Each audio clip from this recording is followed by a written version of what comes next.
Bismillahirrahmanirrahim. Assalamualaikum warahmatullahi wabarakatuh. Selamat pagi para santri. Apa kabar hari ini? Semoga sehat selalu. Baik, dalam kesempatan pagi hari ini kita akan membahas tentang aktivitas atletik di pelajaran ketiga. Sebelum kita masuk dalam pelajarannya, mari kita ketahui terlebih dahulu tujuan pembelajaran pada kesempatan kali ini. Yang pertama, kita akan memahami dan mempraktikkan keterampilan gerak jalan cepat, estafet, lompat tinggi, dan lempar lembing. Kemudian yang kedua, memahami dan mempraktikkan keterampilan lomba jalan cepat dengan peraturan yang dimodifikasi. Yang ketiga, memahami pertimbangan teknis keterampilan gerak jalan cepat. Baik, selanjutnya, apa itu atletik? Pertama, atletik berasal dari bahasa Yunani, athlon, yang berarti berlomba atau bertanding. Kemudian yang kedua, dalam bahasa Indonesia, yaitu perlombaan yang dilakukan di lintasan ataupun dilakukan di lapangan. Yang ketiga, cabang atletik adalah olahraga yang tumbuh dan berkembang bersamaan dengan kegiatan hidup manusia, baik itu berjalan, berlari, meloncat, dan melempar. Nah, ini bisa kita lihat cara melakukan gerak jalan cepat. Kemudian jalan cepat dan karakteristiknya. Jalan cepat yaitu gerak maju dengan melangkahkan kaki tanpa adanya hubungan terputus dengan tanah. Jadi tidak boleh ada gerakan melayang atau tidak satupun yang bertumpu pada permukaan tanah. Saat melangkah, kaki depan harus menyentuh tanah terlebih dahulu sebelum menapaki tanah. Nah, ini tadi. Jadi tidak boleh ada gerakan melayang. Dan satu lagi yang perlu diperhatikan bahwa lutut tidak boleh ditekuk. Jadi lurus. Kemudian karakteristiknya, kita lihat di sini, satu langkah, satu kaki harus menapak tanah sebelum kaki yang lainnya diangkat dari tanah. Kaki diluruskan dan lutut tidak bengkok, ya. Jadi lutut tidak boleh bengkok saat berjalan. Posisi kaki ketika menapak tanah harus dalam keadaan lurus atau vertikal. Nah, artinya tidak boleh ditekuk tadi. Baik, selanjutnya kita akan membahas tentang keterampilan gerak dalam jalan cepat. Apa saja itu? Ada yang pertama adalah bagaimana start dalam jalan cepat, yaitu bagaimana posisi kaki saat persiapan. Setelah itu yang kedua adalah posisi kaki saat memulai bergerak. Nah, ini harus diperhatikan pada saat start. Selanjutnya, saat gerak jalan cepat, ini ayunan gerak paha ke depan dan badan condong ke depan.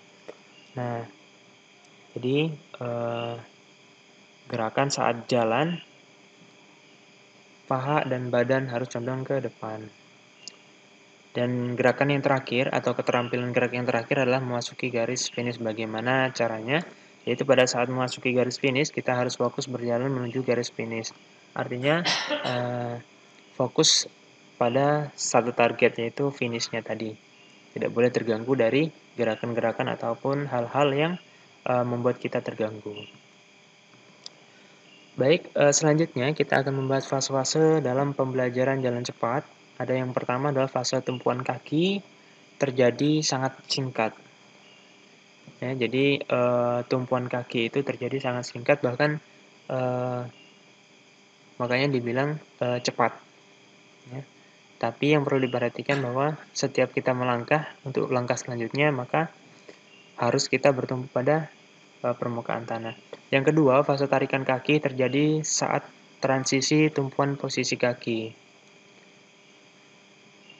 Ya, jadi pada saat salah satu kaki menumpu, maka disitulah terjadi namanya transisi kaki, transisi langkah.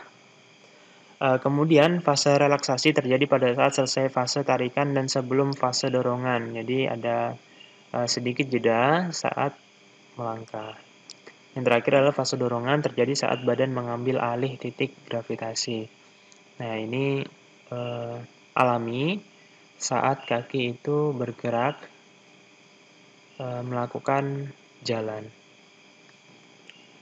Baik, selanjutnya kita akan membahas tentang variasi dan kombinasi gerak jalan cepat. Yang pertama kita membahas tentang pembelajaran khusus di lintasan lurus. Yang pertama, berjalan sepanjang lintasan dan upayakan agar telapak kaki mengikuti sebuah garis lurus, jadi lurus lintasannya. Menjaga agar badan bergerak pada jalur lurus sehingga tidak terjadi pengurangan jangkauan langkah ataupun kecepatan. Berkonsentrasi pada gerak sebelah kaki dalam tahap penarikan dengan menancapkan tumit pada tanah dan berkonsentrasi pada gerak tersebut oleh kaki yang lain. Kemudian perhatikan kedua kaki. Seperti pembelajaran 3, tetapi berkonsentrasi pada kaki pendorong. Nah, ini tadi di poin yang ketiga, bahwa fokusannya adalah berkonsentrasi pada kaki yang menarik. Kalau di sini kaki yang mendorong. Lakukan pembelajaran di atas berulang kali. Pertama dengan satu kaki, kemudian dengan kedua belah kaki. Dan yang terakhir adalah dengan langkah terkontrol. Lakukan langkah-langkah percepatan dan perubahan-perubahan irama jalan pada jarak-jarak yang pendek. Jadi, pertama jarak yang pendek dulu.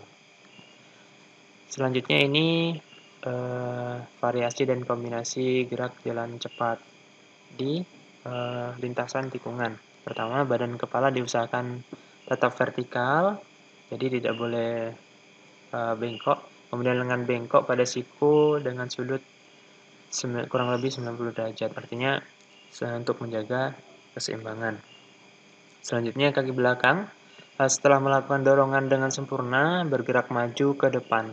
Bengkok dan ujung jari kaki dekat dengan tanah. Jadi untuk menancapkan atau menguatkan kekokohan dari langkah kita.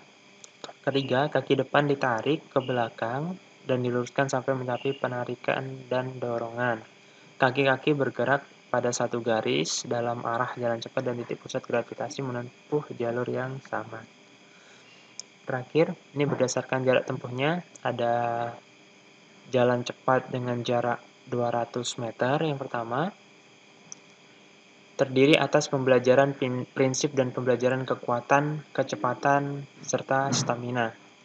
Jalan cepat menempuh jarak pendek dilakukan sambil memperhatikan secara terus-menerus kontak kaki dengan tanah, kemudian gerak lengan, dan yang ketiga adalah kerja pinggang secara aktif. Ya. Jadi ketika kita mau melakukan olahraga apapun itu, maka diwajibkan untuk melakukan pemanasan agar badan tidak sakit. Kemudian jarak yang kedua ada 500 sampai 1000 meter. Jalan cepat dengan menempuh jarak 500 sampai 1000 meter sama dengan pembelajaran jalan cepat menempuh jarak 200 meter. Akan tetapi dilakukan dengan kecepatan submaksimal dengan pengulangan antara 6 sampai 12 kali dengan istirahat atau pemulihan antara 3 sampai 4 menit. Jadi ada jeda untuk istirahatnya. Kemudian ada pertimbangan teknis di dalam jalan cepat. Ini hal-hal yang perlu dihindari, yaitu hilang kontak dengan tanah, badan terlalu condong, menarik atau menurunkan titik gravitasi badan, kemudian mendorong titik gravitasi secara zigzag dan langkah terlalu pendek.